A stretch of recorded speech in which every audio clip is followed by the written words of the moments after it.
Boa noite. O Senado enfrenta a pior crise desde o início do ano. Uma pressão cada vez maior sobre o presidente Sarney pode levá-lo até a deixar a presidência da casa se não houver uma solução clara para várias questões, principalmente para os chamados atos secretos. O nosso convidado de hoje é o senador Paulo Paim, do PT do Rio Grande do Sul. Senador, o senhor está preocupado com a situação do Senado? Boa noite. Boa noite. Com certeza, Cristina. Veja bem, eu estou há 23 anos, eu acho que sou um dos 4 parlamentares que entrou na Constituinte e nunca saiu.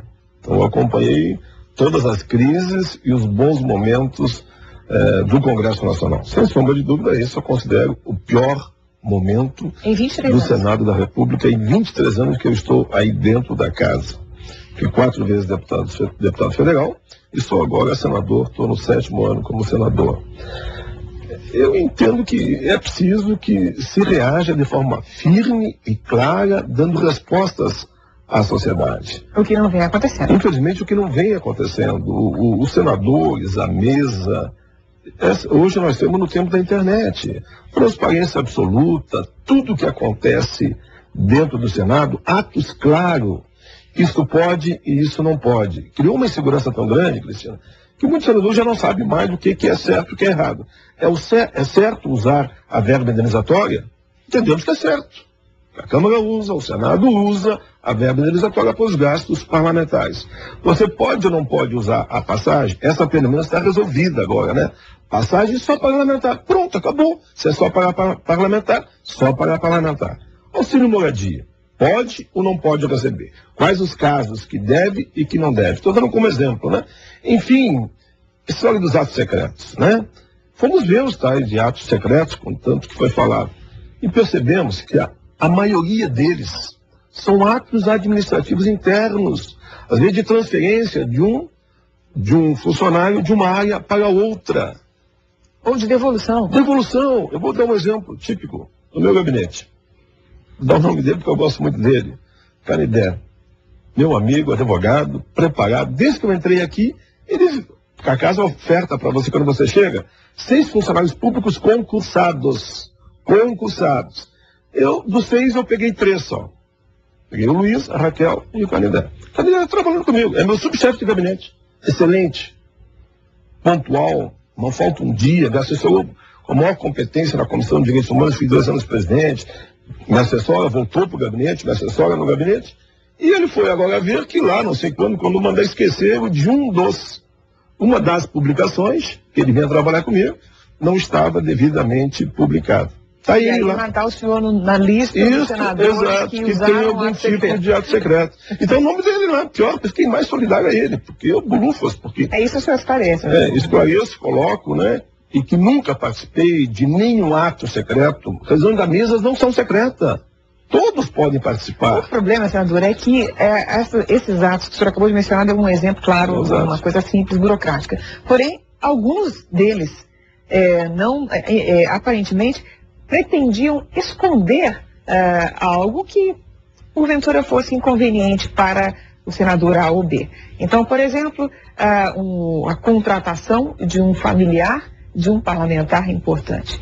Esse ato não era publicado. Aparentemente ficou tudo misturado. Pois é, aquilo isso que era burocracia normal e aquilo que era intencional. O senador Luiz Magalhães usou aquela história do gambá, né? Joga o gambá na sala, chega para todo lado, ninguém sabe mais quem é quem. E contamina todo mundo. Acho que um senador Simon, um senador Suplicy, todo mundo nessa famosa lista. O senador Zambiase, que eu conheço muito bem também, ia ter maldade para estarem lá nessa lista de atos secretos. Se houve a não publicação de qualquer decisão da mesa e do plenário, porque passa do plenário, nós temos que responsabilizar quem não publicou e quem não mandou publicar.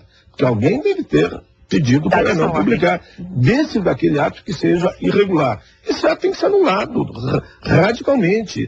E punindo e vendo. Não tem validade nenhuma quem for os culpados. O que não dá agora é para jogar na vala comum a maioria dos senadores de um ato totalmente irresponsável de quem não publicou e de quem orientou a não publicação. Essa é a indignação que está havendo na casa e também na sociedade. O que não dá é para você achar que todos os senadores são culpados pela falta de publicidade de um ato que dizem que foi publicado internamente, em portaria, mas não foi lá na redação final como deveria. No dia que eu fiz a minha fala em plenário, teve uma parte ao senador Tiambiano, que também estava indignado, porque estava o nome dele. Eu acabei dizendo, olha, enquanto eu estava aqui sentado, aí na mesa, os senhores que presidiram nesse momento, assinaram acho que mais de 40 atos. Só sabe que assinaram? Não sabe. E se um desses atos também não for publicado, e daí? Os senhores serão penalizados com a divulgação do nome de responsável, sei lá o quê. Então é isso que não dá. Então eu acho que hoje o momento exige transparência absoluta, publicação de tudo em tempo real, via internet, coisa possível. Parece que o portal que a mesa está apontando, que entra ao ar rapidamente, aponta nesse sentido. Na melhor das hipóteses, digamos que o Senado consiga se resgatar desse gravíssimo episódio dos atos secretos, que assim foram batizados pela imprensa, vai restar uma impressão muito ruim de que aquilo é uma grande confusão, uma grande baderna. No mínimo isso. Quer dizer, como é não publica o que tem que publicar e publica alguns, outros não publicam, 660 e tantos sem publicação? E porque, veja bem, é tanta confusão. Nesse nosso diálogo aqui informal, eu que conheço bem como é que funciona a casa e já fui da mesa, então diz assim, alguns senadores, e botaram ali uma meia dúzia, membros da mesa assinaram os atos secretos. Bom, ali tem 6, ali vai a 30 senadores se quiser, e só ali naqueles 6 que assinaram, que são membros da mesa, tem que assinar.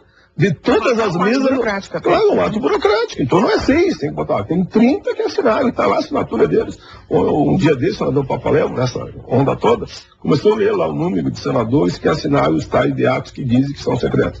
E repito, ampla maioria deles não tem nada a ver. São questões burocráticas internas de valor zero. Eu diria, perante a ética e perante a responsabilidade de cada senador. Os atos incorretos, que devem estar no meio, sim, eles têm que ser punidos. Deixa eu ver como é que o Senado, e às vezes tem essa sensação, senador, não sei se eu concordo, perdeu um pouco o bonde da história, perdeu o ritmo de como as coisas se passam na contemporaneidade. Por exemplo, a crise dos diretores do Senado. O telespectador acompanhou, certamente foi uma novela longa que todo mundo assistiu com preocupação, a história de que o Senado tinha dezenas de diretores e subdiretores, etc. Todos eles ganhavam uma fortuna, todos eles eram uma diretoria. Isso tudo porque havia uma nomenclatura que era conveniente para permitir o aumento de salário. Na verdade, não eram diretores, coisa nenhuma. Aquele nomezinho. Uma forma de você garantir gratificações. Veja bem no caso que inclusive envolveram o senador Simão, que estava também indignado. Ele mesmo fez parte de uma comissão de 180 anos, só que na comissão criam gratificações para a coordenação dessa comissão. Aí é totalmente, de fato, vergonhoso você inventar uma comissão. Só para promover o salário? Como me disse o senador Tiambiano, que inclusive ele mandou acabar com essa comissão, porque já faz 183 anos no Senado, a comissão é de 180. Mas o que o senador Simão teria a ver com isso? Nada. Na verdade, aqueles membros do funcionário do Senado que estavam participando dessa comissão estavam com uma gratificação de em torno de R$2.000 e poucos.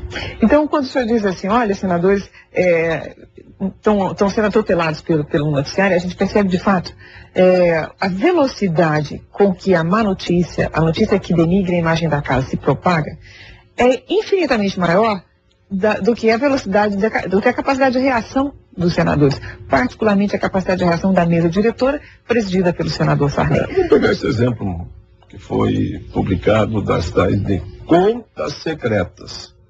Nós sabemos que isso é uma confusão também. As informações que até o momento nós recebemos é que as contas são legais, estão no CIAF e são da gráfica do Senado, né? Do Prodazem, são do Prodazem. Agora, se tem alguma irregularidade ali, vamos investigar. Como nós todos sabemos que existem inúmeras contas secretas no Executivo, enfim, em outras áreas. Contas chamadas não secretas. Não são contas secretas. São contas normais, né? Eu toda essa história de ato secreto. Que você está adotando a nomenclatura.